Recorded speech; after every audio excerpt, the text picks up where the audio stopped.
Hello दोस्तों, स्वागत है आपका हमारे इस YouTube चैनल एग्जाम वर्ल्ड में। और मैं हूं श्रीकांत। और आज हम लोग पढ़ने जा रहे हैं अपने डेली करंट अफेयर्स में 2 मई 2020 के करंट अफेयर्स। तो चलिए शुरू करते हैं। शुरू करने से पहले आपसे रिक्वेस्ट है कि अगर आप हमारे चैनल पर नए हैं तो प्लीज़ सब्सक्राइब बटन को दबा लें और सब्सक्राइब दबाने के बाद नोटिफिकेशन दबाना ना भूलें। और अगर आपको वीडियो अच्छा लगता है तो प्लीज़ वीडियो को लाइक करें, दोस्तों में शेयर करें। चलिए मूव करते हैं आज के पहले सवाल की ओर। पहला सवाल है कि किस देश में लेबनानी समूह हिजबुल्लाह की सभी गतिविधियों पर प्रतिबंध लगाकर इसे आतंकवादी संगठन घोषित कर दिया गया है?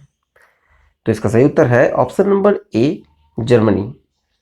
हिजबुल्लाह पर जो प्रतिबंध लगाया है वो जर्मनी ने लगाया है और इसे आतंकवादी संगठन घोषित किया है। चलिए इसका डिटेल देखते हैं। हिजबुल्लाह संगठन के बारे में अगर देखा जाए तो ये बेसिकली आपको लेबनान में मिलेगा। और लेबनान में ये एक संगठन है जो काफ़ी अपने आप में स्ट्रांग है। मतलब इसके पास खुद की सेना है, खुद के पास मिसाइल्स हैं और अक्सर ये इजराइल पे अटैक करते रहते हैं और इसीलिए इसे एक आतंकवादी संगठन घोषित किया गया है। और बेसिकली हिजबुल्लाह को आपको फंडिंग मिलता है ईरान से और ईरान के साथ साथ रशिया से, इसलिए ये काफ़ी स्ट्रांग संगठन है। और इस पे जर्मनी ने प्रतिबंध लगा दिया, इसे आतंकवादी संगठन घोषित कर दिया और पुलिस ने कई शहरों में मस्जिद की संस्थाओं पर रेड की है। और देखा जाए तो बकौल जर्मन सरकार हिजबुल्लाह की गतिविधि आपराधिक कानून का उल्लंघन करती है, ये कहा गया है। और रिपोर्ट में ये बताया गया है कि अमेरिका व इजराइल ने ईरान समर्थित इस समूह पर प्रतिबंध लगाने की मांग की थी। चलिए मूव करते हैं अगले सवाल की ओर। अगला सवाल है कि अंतर्राष्ट्रीय श्रमिक दिवस मतलब इंटरनेशनल लेबर डे निम्न में से किस दिन मनाया जाता है? तो इंटरनेशनल लेबर डे जो है वो 1 मई को मनाया जाता है, इसलिए सही उत्तर होगा ऑप्शन नंबर सी। इसको मई दिवस के रूप में भी मनाया जाता है। चलिए इसका डिटेल देखते हैं। देखा जाए तो अंतर्राष्ट्रीय श्रम दिवस को मई दिवस के रूप में भी जाना जाता है और यह 1 मई को दुनिया भर में अंतर्राष्ट्रीय श्रम संघ को बढ़ावा देने के लिए, प्रोत्साहित करने के लिए मनाया जाता है।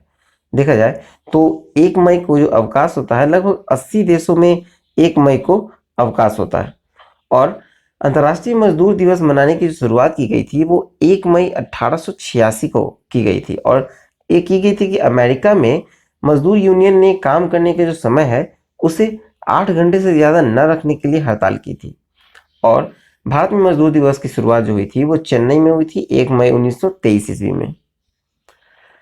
चलिए मूव करते हैं अगले सवाल की ओर। अगला सवाल है कि किस संस्था ने स्वास्थ्य कर्मियों को सम्मानित करने के लिए शुरू किया है हैशटैग वी विल विन अभियान? हैशटैग वी विल विन अभियान जो है वो फीफा द्वारा शुरू किया गया, इसलिए सही उत्तर होगा ऑप्शन नंबर बी, फीफा। चलिए इसका डिटेल देखते हैं हम लोग। देखा जाए तो फीफा जो federation of international D football association है उसने हैशटैग वी विल विन नामक एक नया अभियान शुरू किया है। और फीफा ने इस अभियान के तहत उन स्वास्थ्य कार्यकर्ता और अन्य पेशेवर के सम्मान में एक विशेष ऑडियो संदेश जारी किया है जो कोविड-19 महामारी के दौरान समाज को सुचारू रखने में लगे हुए हैं। और देखा जाए तो इस वीडियो में भारत के पूर्व फुटबॉल कप्तान भाईचुंग भूटिया भी शामिल हैं, जिन्होंने पुराने और वर्तमान स्टार फुटबॉल खिलाड़ियों से एम्बेसडर के तौर पर चुना गया है। और फीफा के जो अध्यक्ष हैं वो हैं गियानी इन्फेंटिनो। फीफा का स्थापना हुआ था 21 मई 1904 ईस्वी को और इसका मुख्यालय है ज्यूरिख, स्विट्जरलैंड में। चलिए मूव करते हैं अगले सवाल की ओर। अगला सवाल है कि कौन सा राज्य मनरेगा के तहत सबसे ज्यादा रोजगार देने वाला राज्य बना? तो इसका सही उत्तर होगा option number A, Chhattisgarh. Chhattisgarh राज्य सबसे ज्यादा रोजगार देने वाला राज्य बना मनरेगा के तहत। चलिए इसका डिटेल देखें। देखा जाए तो पहले नंबर पे आते हैं छत्तीसगढ़ रोजगार देने के मामले में मनरेगा के तहत। और कहा जाता है कि लगभग छत्तीसगढ़ में कुल 18.52 लाख मजदूर कार्य कर रहे हैं, जो कि देश में मनरेगा के तहत कार्य करने वाले मतलब नौकरी पाने वाले लोगों का लगभग 24% हिस्सा है। और देखा जाए तो आंकड़ों के अनुसार लॉकडाउन के बावजूद कुल 18,51,536 श्रमिकों ने छत्तीसगढ़ की 9,883 ग्राम पंचायतों में मनरेगा के तहत दिन में कार्य किया है। केंद्रीय ग्रामीण विकास मंत्री हैं नरेंद्र सिंह तोमर और छत्तीसगढ़ के मुख्यमंत्री हैं भूपेश बघेल। अगला सवाल है कि हाल ही में किस संस्था द्वारा जारी की गई एक रिपोर्ट के अनुसार कोविड-19 के कारण वर्तमान में विश्व की आधी आबादी के लिए अपनी आजीविका खोने का खतरा बन गया है। तो इसका सही उत्तर होगा ऑप्शन नंबर 1, अंतर्राष्ट्रीय श्रमिक संगठन। मतलब अंतर्राष्ट्रीय श्रमिक संगठन के द्वारा ये रिपोर्ट जारी किया गया है कि कोविड-19 के कारण वर्तमान में विश्व की आधिक श्रमिक आबादी के लिए अपनी आजीविका खोने का खतरा बन गया है। चलिए इसका डिटेल देखते हैं। देखा जाए तो वर्तमान में विश्व की कुल श्रमिक आबादी लगभग 3.3 बिलियन में से लगभग 2 बिलियन श्रमिक असंगठित क्षेत्र मतलब इनफॉर्मल सेक्टर से कार्य करते हैं और कोविड-19 की शुरुआत के पहले महीने में इन श्रमिकों की मजदूरी का 60% तक में गिरावट देखा गया है और लगभग 2020 की दूसरी तिमाही में लगभग 1.6 बिलियन श्रमिकों के लिए अपनी आजीविका खोने की स्थिति बन गई थी। और अंतर्राष्ट्रीय श्रमिक संगठन मतलब आईएलओ के प्रमुख के अनुसार ये आंकड़ा दर्शाते हैं कि वर्तमान में वैश्विक बेरोजगारी संगठन और इसके दुष्परिणाम आईएलओ द्वारा 3 सप्ताह पहले जारी किए गए अनुमान से भी अधिक गहराते जा रहे हैं और आईएलओ का जो हेडक्वार्टर देखा जाए तो वो जेनेवा स्विट्जरलैंड में है। चलिए मूव करते हैं अगले सवाल की ओर। अगला सवाल है कि बजट पारदर्शिता और जवाबदेही मतलब बजट ट्रांसपेरेंसी एंड अकाउंटेबिलिटी में भारत का स्थान क्या रखा गया है। तो इसका सही उत्तर है ऑप्शन नंबर डी 53, 53वां स्थान पर है भारत। चलिए इसका डिटेल देखते हैं।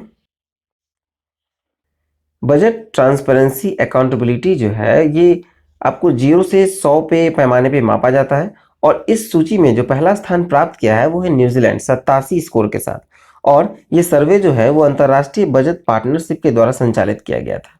इस सूची में भारत का जो बजट पारदर्शिता और जवाबदेही के मामले में देखा जाए तो 117 देशों की सूची में से भारत 53वें स्थान पर रखा गया है और इस सर्वेक्षण में भारत की केंद्रीय प्रक्रिया जो बजट प्रक्रिया है उसके लिए 100 में से 49 का स्कोर दिया गया है और जबकि वैश्विक औसत में 45 और इस सर्वेक्षण में सार्वजनिक संसाधनों का विवेकपूर्ण उपयोग करने के लिए सरकारी वित्त में उच्च स्तर की पारदर्शिता बनाए रखने का सुझाव दिया गया है। चलिए मूव करते हैं अगले सवाल की ओर। अगला सवाल देखा जाए तो हाल ही में किस स्वतंत्रता सेनानी का निधन हुआ है जिन्होंने राष्ट्र सांप्रदायिक सद्भाव व पद्मश्री पुरस्कार से विजेता रही हैं। तो इसका सही उत्तर है option number A Hema भराली। Hema भराली ये एक स्वतंत्रता सेनानी थे जिनका निधन हो गया है। चलिए डिटेल देखते हैं।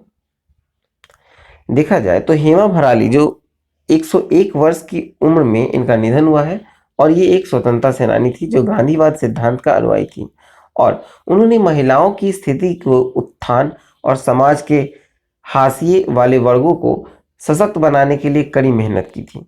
उन्होंने 2005 में पद्मश्री, 2006 में गृह मंत्रालय के द्वारा राष्ट्रीय सांप्रदायिक सद्भाव पुरस्कार और असम सरकार से राष्ट्रीय एकता के लिए फखरुद्दीन अली अहमद मेमोरियल अवार्ड सहित प्रतिष्ठित पुरस्कार जीती हैं। चलिए मूव करते हैं अगले सवाल की ओर। अगला सवाल है कि हाल ही में किए गए अध्ययन के अनुसार निम्न में से किस नदी पर चीन द्वारा बनाए गए बांध के कारण अनुप्रवाह देशों में सूखे की स्थिति देखी गई है। तो चीन ने मेकांग नदी पे बनाया था इसलिए सही उत्तर होगा ऑप्शन नंबर ए मेकांग नदी। चलिए इसका डिटेल देखते हैं। ये अध्ययन बैंकॉक में सस्टेनेबल इंफ्रास्ट्रक्चर पार्टनरशिप और लोअर मेकांग इनिशिएटिव द्वारा प्रकाशित किया गया था और इस अध्ययन का मेमोरियल सरकार द्वारा वित्त पोषित किया गया है। अध्ययन में कहा गया है कि साल 2012 में मेकांग नदी पर बनाए गए 6 बांध के कारण नदी की प्राकृतिक प्रवाह प्रभावित हुई है और इसके अनुप्रवाह में कई क्षेत्रों में सूखे की स्थिति उत्पन्न हो गई है। मेकांग नदी को जो चीन से निकलकर आपको म्यांमार, लाओस, थाईलैंड, कंबोडिया और वियतनाम तक बहती है। चलिए अगला सवाल देखते हैं।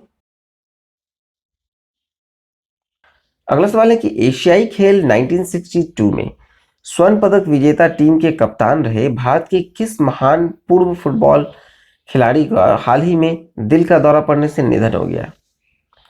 तो इसका सही उत्तर है ऑप्शन नंबर बी चुन्नी गोस्वामी। चुन्नी गोस्वामी स्वर्ण पदक विजेता रहे हैं, भारत के कप्तान रहे हैं फुटबॉल टीम के, और एशियाई खेल में ये स्वर्ण पदक विजेता रहे थे 1962 में।